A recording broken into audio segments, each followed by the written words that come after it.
Syarat untuk bisa dikatakan sebagai orang yang intelektual itu ada 3. Ini menurut seorang ulama yang namanya adalah Jacques West dari Prancis.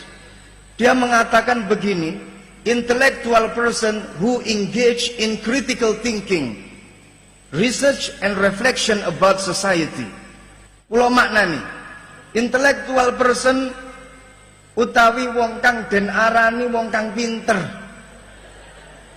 Iku wong mausul alladzi engage kang manjing sapa hu.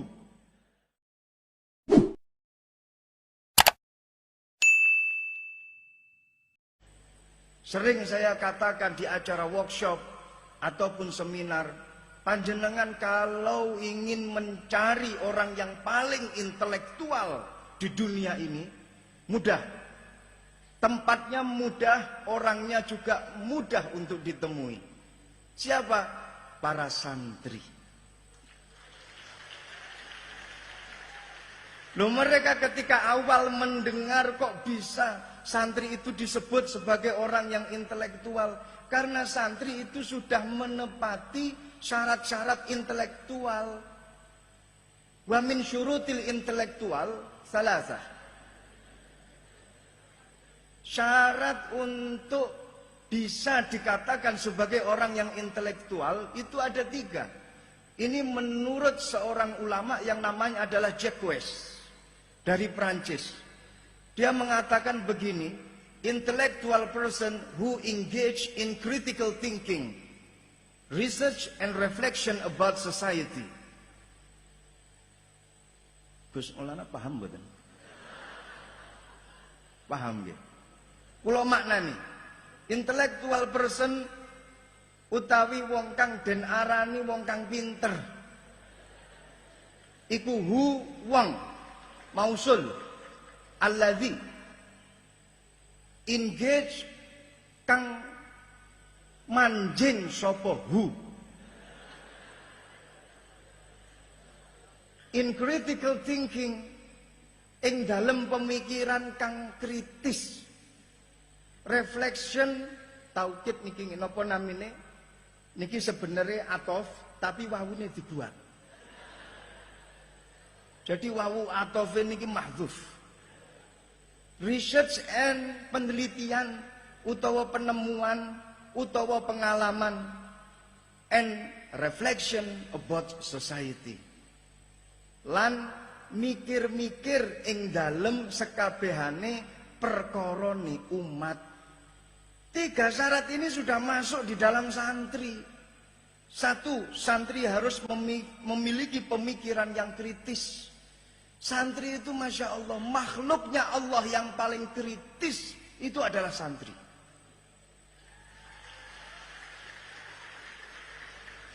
Loh, bagaimana enggak kritis? Tadi sudah disampaikan oleh Mbah Kiai Halwani. Kulo namung nambahi sekedhik kemawon. Sejatosipun Mau'idatul Hasanah Al-Uzma itu sudah disampaikan oleh Mbah Kiai Halwani. Kulo namung nambahi sithik mawon. Dados panganan sing paling utama niku sampun panjenengan dahar. Panganan ingkang sampun kaaturaken dening panjenenganipun Mbah Kiai Halwani. Lah kula niki namung tandukane mawon. Biasane niku wong lek mangan tanduk iku luwih titik daripada mangan sing utama. Lek teng Purworejo pripun? Nek ngoten to nggih. Sami. Nek mangan sing keloro tambah akeh dragas jenenge.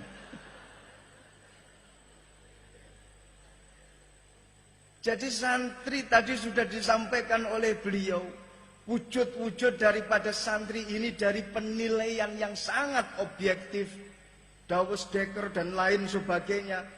Menilai tentang pondok pesantren itu wujud daripada pemikiran kritisnya para santri. Nah, faktor santri itu bisa kritis karena ketika dia berada di pondok pesantren, salah satu faktornya adalah dia sering hidup dalam keadaan terpepet.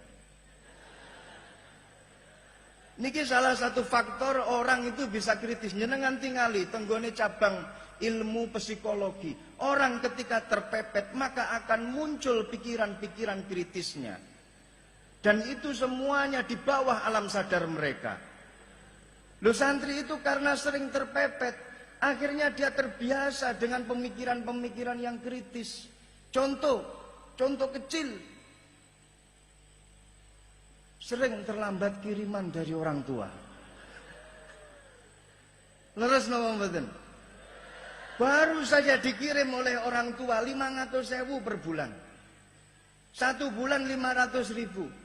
Pada hari pertama 350.000 dibayar dibuat untuk membayar utang-utang bulan yang kemarin. Sehingga dia ngantongi 150.000. Pada hari kedua dia dipalak oleh teman-temannya untuk mayoran. Habis sudah 100.000, tinggal 50.000. Hari ketiga alhamdulillah berkurang 25.000. Hari keempat habis sudah kiriman dari orang tua. Sisa hidup 26 hari ke depan. Sehingga dia harus berpikir setajam mungkin. Bagaimana caranya agar saya bisa hidup, bisa survive di pondok pesantren selama 26 hari. Jangan sampai saya mati di pondok pesantren.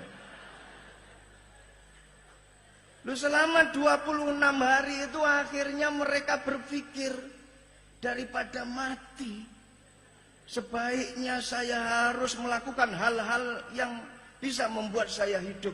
Suket dibabati, dimasak jadi sop. Karena kepepet, pada akhirnya pengen mangan daging, sandal jepit diketoki, jadi cecek. Itu masih mending daripada kepepet, nggak bisa hidup. Ayamnya kiai keluyuran masuk ke dalam kamar, sikat. Saya tadi baru diceritai oleh Kiai Aziz, ternyata beliau pernah berhutang beberapa ayam ke Mbah Kiai Mahrus. Untung mas saya ada di sini, kalau nanti saya pulang dibawahi ayam berapa yang panjenengan beleh, siap saya bawa ke Kediri. Itu katanya ada yang lebih parah lagi, kambing masuk ke kamar, sikat, dengan satu dalil, kiai mesti ridho.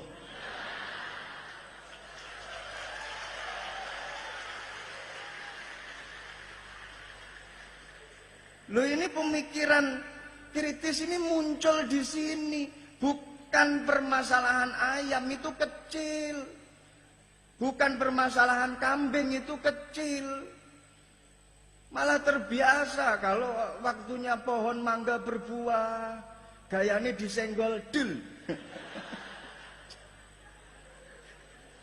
Jatuh, akhirnya jadi lukotoh.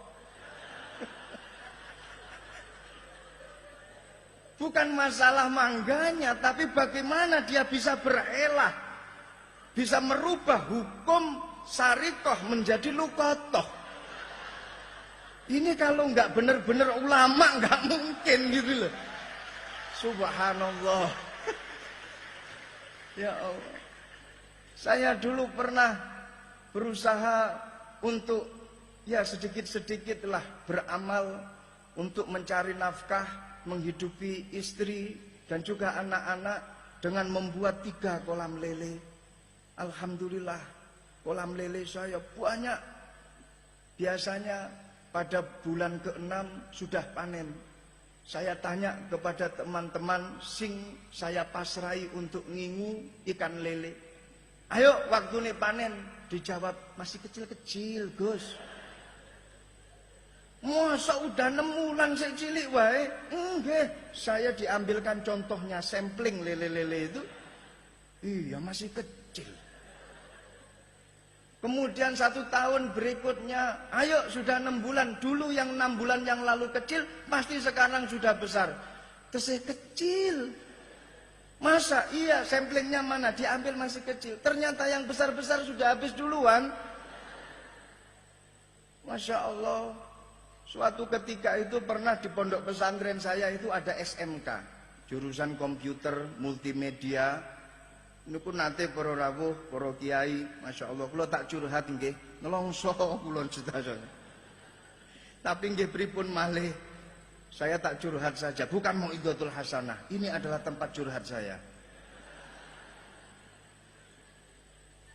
Gawe kolam lele 3, kemudian setelah itu suatu ketika ba'dal maghrib tenggone pondok pesantren sing kula dipasrai niku sepi.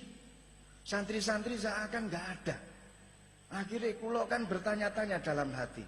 Pondok pesantren itu semakin malam semakin rame. Semakin malam semakin rame. Ini isya sepi. Berarti santri enggak ada di kamar. Pengurus saya panggil. Reneo, kemana para santri? Dicek di kamar enggak ada. Ternyata dia ada di ruang kelas madrasah. Pas malam Jumat di ruang kelas madrasah nonton film Ada Apa Dengan Cinta. Pakai laptop kecil ukuran 2 kilan kali 1 kilan. Yang nonton 25 orang. Ketahuan oleh keamanan, kemudian digiring ke rumah saya. Seperti biasanya, kalau ada santri yang melanggar, berarti harus dipopol, gundul, plus guyur. Alhamdulillah, 25 kepala habis saya potong rambutnya. Dan sampai melecetkan tangan saya. Akhirnya gara-gara melecetkan tangan pengasuh, harus ditambahi takzirannya. Gara-gara siro kabeh melecetkan tangan saya, berarti harus saya tambah. Selain digundul, guyur, harus masuk kolam lele. Dan jangan berani-berani untuk mentas dari kolam lele sebelum ada perintah dari saya. 25 orang masuk ke kolam lele.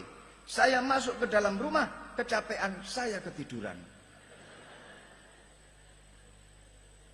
Dibangunkan sama istri saya, "Bah, jenengan wau nembe nyemplung neo anak-anak wong tenggone kolam lele, belum jenengan entas." Masya Allah, saya kaget. Begitu saya masuk, begitu saya keluar dari rumah, niki konco-konco santri podo rame kabeh, tapi saya tidak terpikir sama sekali. Akhirnya mereka saya suruh untuk keluar dari kolam. Cukup, cukup, keluar, cukup. Sekarang bagian minuman saya datang.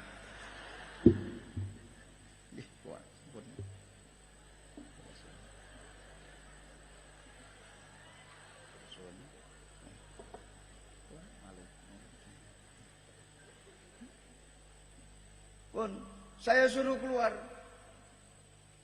15 menit berikutnya, Masya Allah, pondok pesantren sudah enggak sepi lagi. Berubah jadi pasar, asap ngepul kemana-mana. Saya kaget, ini pondok kebakaran, pondok kebakaran. Keluar saya dari rumah, saya tanya pengurus, ada apa kok kebakaran pondok pesantrennya? Nganu ngapunten, konco-konco bakar lele. Jadi ketika dia berada di kolam lele, dia sempat mengambil lele-lele saya, dilempar keluar dari kolam. Saya tidak terpikir lelenya karena sudah dibakar.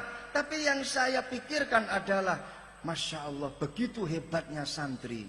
Berpikiran kritis, bisa mengambil kesempatan di segala kesempitan. Loh niki loh, makanya para santri keluar dari pondok pesantren. Segala permasalahan masyarakat, insya Allah santri siap untuk menjadi pengayom-pengayom dan mencarikan segala solusi untuk masyarakat. Ini santri. Bahkan kalau di dalam Al-Quran dipun sampaikan lebih dari itu syaratnya intelektual itu. Dan itu juga dimiliki oleh para santri, yadhkurunallaha qiyaman wa qu'udan wa ala junubihim wa yatafakkaruna fi khalqis samawati wal ard. Lek tenggone syarate intelektualisme, intelektual niku lek di bahasa Arabno tidak jauh beda dengan ulil albab. Kalau menurut mereka mendefinisikan intellectual person adalah orang yang punya pemikiran kritis. Al-Quran lebih dulu. Yang dimaksud dengan orang-orang yang intelektual adalah dia berzikir kepada Allah di setiap tingkah lakunya, dan sing dipikir gak cuman masalah donya tok. Wa yatafakkaruna fi khalqis samawati wal ardi wa ikhtilafil laili wan nahar la ayatil liulil albab. Dadi santri selangkah lebih maju daripada orang-orang intelektual. Karena apa? Orang intelektual hanya mikir permasalahan dunia, santri sing dipikir donya akhirat, bumi sak langite pisan.